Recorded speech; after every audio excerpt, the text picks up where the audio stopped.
अगर आपने अभी तक हमारे चैनल सब्सक्राइब नहीं किया है तो इस चैनल को सब्सक्राइब कर लें और डेली एजुकेशन न्यूज़ और अपडेट्स पाने के लिए बेल का आइकन दबाएं।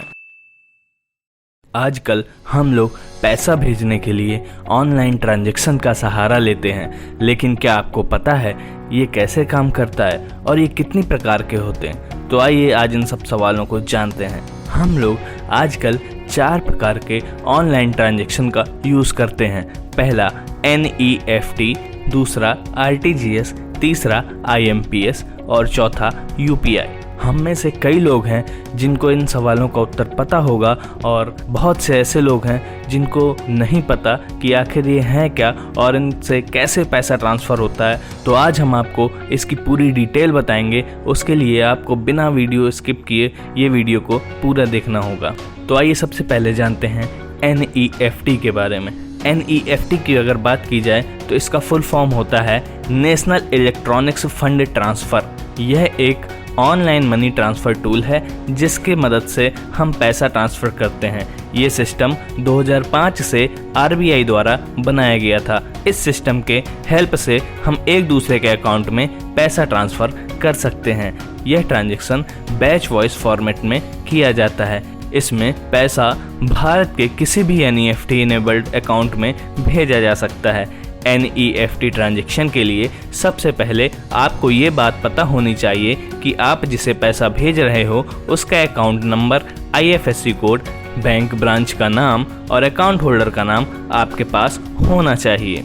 आइए जानते हैं RTGS क्या होता है। RTGS की अगर बात की जाए तो इसका फुल फॉर्म है रियल टाइम ग्रॉस सेटलमेंट। यह एक ऐसा सिस्टम है जिसकी मदद से आप तुरंत पैसा ट्रांसफ़र कर सकते हैं। यह भी 2005 में बनाया गया था। अगर आप 2 लाख रुपए से अधिक किसी को तुरंत भेजना चाहते हैं तो आप RTGS की मदद से ट्रांजैक्शन कर सकते हैं। इस ट्रांजैक्शन की मिनिमम लिमिट 2 लाख रुपए और मैक्सिमम लिमिट कोई नहीं है। आइए जानते हैं IMPS क्या होता है। IMPS का फुल फॉर्म है इमीडिएट पेमेंट ट्रांसफ़र। यह इमीडिएटली पेमेंट सर्विस पैसा ट्रांसफ़र करने का एक ऐसा टूल है जिसकी मदद से तुरंत पैसा ट्रांसफ़र किया जा सकता है। RTGS और NEFT ट्रांजैक्शन में पैसा ट्रांसफ़र करने के लिए कुछ टाइम लगता है, लेकिन IMPS द्वारा इसको तुरंत भेजा जा सकता है। इसे NPCI यानी national payment corporation of India द्वारा 2010 में बनाया गया था। इस टूल की मदद से रियल टाइम मनी ट्रांसफ़र होता है। बात की जाए अगर इसके समय की तो IMPS में 24 घंटे में किसी भी टाइम आप पैसा ट्रांसफ़र कर सकते हैं। अगर इसकी लिमिट की बात की जाए तो IMPS का मिनिमम ट्रांजैक्शन लिमिट 1 रुपये और मैक्सिमम ट्रांजैक्शन लिमिट 2 रुपये पर ट्रांजैक्शन है। IMPS के ट्रांजैक्शन चार्ज की अगर बात की जाए तो 10,000 रुपये तक 2.5 रुपये प्रति ट्रांजैक्शन, 10,000 से 1 लाख रुपये तक 5 रुपये पर ट्रांजैक्शन और 1 लाख के ऊपर 15 रुपये पर ट्रांजैक्शन चार्ज कटता है। आजकल हम लोग बिल पेमेंट, मोबाइल रिचार्ज आदि सुविधाओं के लिए ज़्यादातर UPI का यूज़ करते हैं। तो आइए जानते हैं क्या है UPI। UPI का फुल फॉर्म है यूनिफाइड पेमेंट इंटरफेस। UPI की शुरुआत 2016 में हुई थी। इसे NPCI द्वारा बनाया गया था। जब देश में 500 और 1000 के नोट को बंद किया गया था तब लोगों को कैश की बहुत परेशानी हुई थी। उसी समय सरकार ने कैशलेस इकोनॉमी पे जोर दिया था ताकि कैश की परेशानी सामने ना आए। इसलिए प्रधानमंत्री नरेंद्र मोदी ने UPI को लॉन्च किया था। ये IMPS ट्रांजैक्शन की तरह काम करती है। हम UPI की मदद से recharge, bill payment, DTH recharge इत्यादि कर सकते हैं। UPI की मदद से किसी भी बैंक खाते में तुरंत पैसा ट्रांसफ़र किया जा सकता है।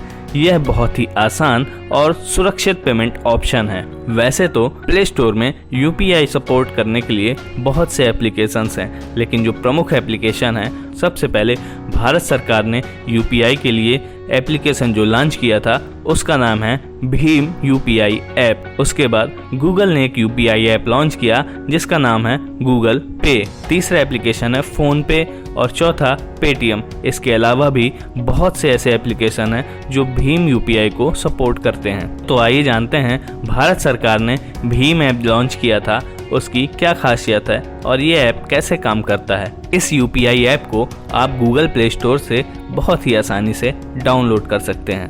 बात की जाए इसके समय, चार्ज और लिमिट की, यह अभी फ्री है। अगर इसका चार्ज किया जाएगा तो इसका चार्ज होगा 50 पैसा 1 लाख के एक ट्रांजैक्शन के लिए।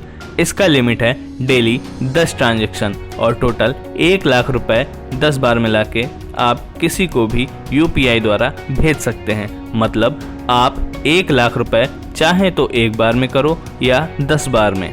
तो दोस्तों, मेरे द्वारा बताए गए ये सभी ट्रांजैक्शन एकदम सुरक्षित हैं और ये सभी ट्रांजैक्शन RBI की निगरानी में होते हैं। अगर आपको ये वीडियो अच्छी लगी तो इस वीडियो को लाइक करें, चैनल को सब्सक्राइब करें तथा इस वीडियो को अपने फ्रेंड्स के साथ शेयर करें। हम कल फिर मिलेंगे आपको एक नई टेक्निकल न्यूज़ के साथ। तब तक के लिए गुड बाय, जय हिंद।